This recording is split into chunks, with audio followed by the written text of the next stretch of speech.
शुक्रिया वो सारी मोहब्बत के लिए जो मुझे हासिल है, हर वो चीज जिसका मुझे कभी एहसास नहीं हुआ, जैसे मेरी खूबसूरत बेटियां। मैं मोहब्बत से वाकिफ हूँ, मुझे मौके और एक अच्छा खानदान मिला और मैं आपको जानती हूँ। आपका शुक्रिया। और फिर मैंने कहा माजरत, बहुत ज्यादा माजरत। और मैं तकरीबन एक हफ्ता खूब रोई, लेकिन फिर मुझे दोबारा कुरान उठाना पड़ा और मैं घबरा गई। चुनाचे मैंने जुमा के दिन कलमा शहादत पढ़ा और मेरे बच्चे अपने अब्बू के पास थे। हम में तलाक या अलहदगी हो चुकी थी और उस जुमा की रात मैं सोच रही थी, अच्छा ठीक है, बच्चे जो हैं। मैंने कलमा शहादत पढ़ा, घर गई और सोचने लगी, आज जुमा की रात है, चलो किसी मर्द दोस्त को फोन करती हूँ। ओह, तुम ऐसा नहीं कर सकती क्योंकि तुम्हें पता है। चलो सिगरेट पीती हूँ, लेकिन मैं सिगरेट नहीं पीना चाहती क्योंकि मैं जानती हूँ कि मुझे नमाज पढ़नी है और अल्लाह का नाम लेना है। फिर मैंने फ्रिज खोला और इसमें शराब की बोतल थी। मैंने सोचा अच्छा तो जिंदगी बहुत बेजार होने वाली है, मेरे करने के लिए कुछ भी नहीं था। तो मैंने दोबारा कुरान उठाया और सोचा, ए खुदा, या अल्लाह प्लीज इसका अंजाम अच्छा करना, प्लीज ऐसा न होने देना कि मैं अब जहन्नम में चली जाऊं। मुझे इसका गलत मतलब ना समझने देना,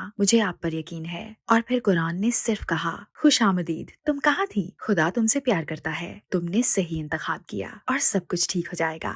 वाकई हैरत अंगेज। और आपकी फैमिली का रद्द-ए-अमल कैसा था? मैंने सोचा कि जब मेरे घर वालों को पता चलेगा तो बड़ा मसला होगा। मैं मुसलमान थी, मेरी अम्मी का अंदाज बहुत तंजिया था। इन्होंने कहा, तुम पागलों और जुनूनियों में शामिल हो गई हो, क्या अब तुम दहशतगर्द बनोगी। वो हमेशा बहुत डरती थीं, लेकिन मैं एक बेहतर बेटी बन गई थी इंशाल्लाह। मैंने इनकी जिंदगी के आखिरी सालों में इनसे शदीद मोहब्बत की और चीजों को दुरुस्त किया। और मेरे वालिद बस खौफजदा थे, क्यों तुम एक आजाद औरत होकर इस तरह का लिबास पहनती हो, क्यों तुम किसी मर्द को खुद को हिजाब पहनाने की इजाजत देती हो, क्योंकि खुदा ने कभी नहीं कहा कि तुम ये पहनो, मर्दों ने तुम्हें ये पहनने का कहा है। और मैं कहती, मैं ये खुदा के लिए पहन रही हूँ, ठीक है। और वो कहते, लेकिन आप खुदा के पास किसी भी हालत में जा सकते हैं, तुम्हें इस हुलिये की जरूरत नहीं है। वो मेरी साबका शादी के बारे में फिक्रमंद थे, क्या तुम खिदमतकार बनोगी। मैं कहती थी खिदमतकार बनने में कोई बुराई नहीं है। वो कहते थे मेरी तमाम बेटियां मजबूत औरतें हैं। मैं जवाब देती थी, आप नहीं समझेंगे। लेकिन सुबहान अल्लाह, जब मेरे वालिद बिस्तर मर्ग पर थे तो मुझे इनसे गुफ्तगू करने का मौका मिला।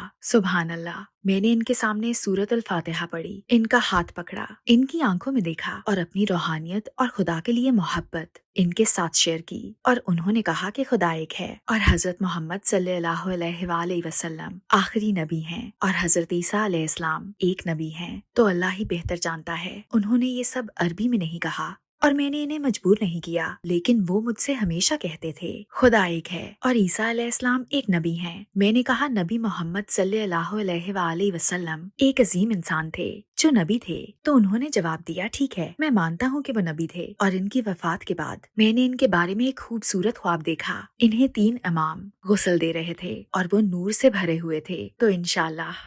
उस वक्त आप एक अंग्रेजी न्यूज चैनल में काम कर रही थी, तो वहाँ क्या हुआ? पहले दिन जब मैं हिजाब में स्काई न्यूज गई तो ये बहुत मजाहिया था, क्योंकि आप जानते हैं इन सबको बहुत पुरसकून रहने की तरबियत दी जाती है। जो भी स्टूडियो में आ जाए आप यूं ही रहते हैं, लेकिन आप इन्हें जाते हुए कहते देख सकते हैं, ओह मेरे खुदा, क्या तुमने देखा, सामना होने पर पहले की तरह हेलो लॉरेन। लेकिन मुझे नजर आ रहा था कि पीठ पीछे क्या हो रहा है। 2 दिन बाद फोन आया और मुझे कहा गया, लॉरेन हम कुछ तब्दीलियां कर रहे हैं, हमें आपकी मजीद जरूरत नहीं। और फोन कट गया। इसके बाद उन्होंने कभी मेरे साथ काम नहीं किया। क्या आप स्काई न्यूज पर हिजाबी खवातीन हैं? हाँ माशाल्लाह। क्या न्यूज में हिजाबी हैं? जी हाँ। क्या आपने कभी मजहब तब्दील करने वाली हिजाबी को न्यूज पर देखा है? किसी एक का नाम बताएं। अब ये एक जद्दोजहद है जो मेन स्ट्रीम दुनिया को दरपेश है, क्योंकि अगर आप मानते हैं कि इस्लाम आपका ईमान है और अल्लाह आपका रब, तो फिर मीडिया के म्यार के मुताबिक आपको या तो नर्वस ब्रेकडाउन हुआ है या आपको नर्वस ब्रेकडाउन हो चुका है। मुझे नहीं लगता कि कोई दूसरी सूरत मौजूद है। वो आपको एक बाशाउर ज़हीन और काबिले एतमाद औरत के तौर पर कैसे पेश कर सकते हैं जो दरमियानी उम्र की हो और कह रही हो, सुबह बखैर, मेरा नाम लॉरेन ब्यूथ है। वैसे मैं मानती हूँ कि अल्लाह खुदा है और मोहम्मद सल्लल्लाहु अलैहि वसल्लम आखिरी नबी थे। अब चलते हैं मौसम की तरफ। आप ऐसा नहीं कर सकते। वो हिजाब वाली ब्राउन खवातीन को तो पेश कर सकते हैं। ओह, क्योंकि ये इनकी अजीब मंतक है। लेकिन अगर आपका ताल्लुक मेन स्ट्रीम से है तो इसे खुदा और इस्लाम के बारे में गुफ्तगू किए बगैर नॉर्मल चीज कैसे समझा जा सकता है। और इस गुफ्तगू के बगैर कि हम मुसलमानों और मुस्लिम दुनिया के साथ क्या सलूक करते हैं, मैंने ये गुफ्तगू की है और मैं इसे कबूल करती हूँ। अल्हम्दुलिल्लाह, मैं इसे कबूल करती हूँ। क्या आपके हलके में कोई ऐसा शख्स था जिसने इस्लाम कबूल किया और अपनी जिंदगी बदली हो? मैं चंद साल पहले कतर से वापसी पर एक फ्लाइट में थी और मेरे सामने बनियान पहने एक ब्रिटिश शख्स था। इसके बाल छोटे थे और इससे शराब की बू आ रही थी और मैं सोच रही थी, या खुदा, मैं 4 घंटे तक इसके करीब नहीं बैठना चाहती। मेरा टिकट नंबर 21G और इसका 21F था। तो हम जाकर बैठ गए और मैंने इसे नजरअंदाज करने की कोशिश की। इसने मुझे ऐसे देखा जैसे मैं कोई कचरा हूँ। इसने हकारत से मेरी तरफ देखा।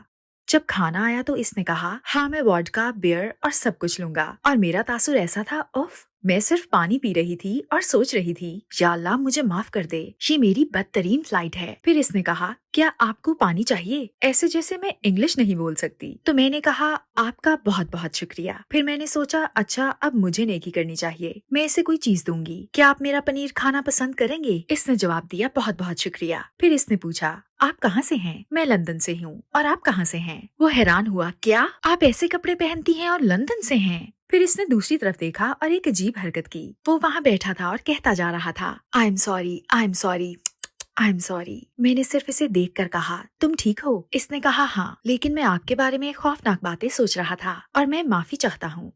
मैंने इसे कहा, लेकिन आपने मुझे कुछ कहा तो नहीं? ठीक है, तो कोई फर्क नहीं पड़ता, फिक्र ना करें। किस्सा मुख्तसर, 4 घंटों के दौरान हम बातें करते रहे। इसने मुझे बताया कि वो डिप्रेशन में है और जिंदा नहीं रहना चाहता। वो एक बुरा इंसान है। मैंने इसे समझाया, नहीं, कोई भी ऐसे वक्त से गुजर सकता है, लेकिन हम खुदा से दुआ करते हैं। आप किससे दुआ मांगते हैं? आप किससे मदद मांगेंगे? इसने कहा, मैं किसी पर यकीन नहीं रखता। मैंने कहा, कोई तो है, कुछ तो है जिसके पास आप ऐसी हालत में जाते हैं। इसने कहा, मेरे पास अपनी माँ की तस्वीर है और कभी कभी मैं इसके सामने रोता हूँ और कहता हूँ, माँ मेरी मदद कर। ये 40 साल का शख्स तकलीफ में था। मैंने पूछा, अच्छा क्या तुम्हारी माँ मजहबी थी? इसने कहा, हाँ, वो बहुत दुआएं करती थीं। मैंने कहा, तुम्हारी माँ किससे दुआ करती थीं? इसने कहा, खुदा से। मैंने कहा, क्या ख्याल है, अगली बार जब तुम ऐसा महसूस करो तो इससे दुआ करना जिससे तुम्हारी माँ दुआ करती थी। और ऐसा लगा जैसे रोशनी का बल्ब जल गया हो। हाँ, आप ठीक कह रही हैं, आप ठीक कह रही हैं। और अल्लाह की रहमत से मेरे बैग में अंग्रेजी में कुरान मौजूद था। मैंने इसे दे दिया और ये लंबा शख्स, जवान ब्रिटिश आदमी, जहाज से उतरते हुए शुक्रिया शुक्रिया कहे जा रहा था। तो सुभान अल्लाह, लोगों को मदद की जरूरत है और हमें रसाई का जरिया बनाना है, इंशाल्लाह। जो कुछ लोग ये जरिया बनने के लिए वक्फ हैं, आउटपुट तैयार करने के लिए, वो हमारे 9 मुसलमानों का ख्याल करते हैं और हमें अपने विरसे पर फख्र करने और मुस्तकबिल से उम्मीद लगाने का मौका फराहम करते हैं, और गैर मुस्लिमों और शकूक में मुब्तला लोगों को सवालात पूछने का मौका देते हैं, इंशाल्लाह, जो एक नेक मकसद है।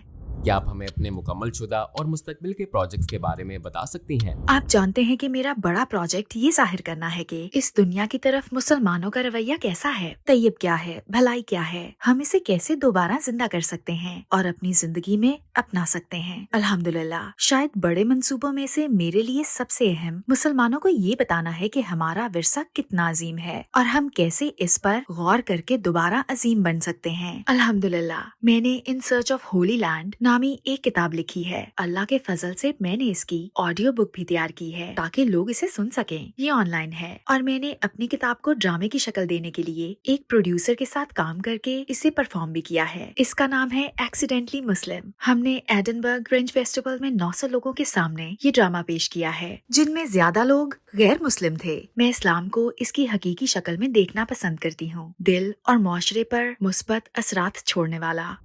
अगर आपको दुनिया के तमाम गैर मुस्लिमों से 1 मिनट बात करने का मौका मिले तो आप उन्हें क्या कहेंगी?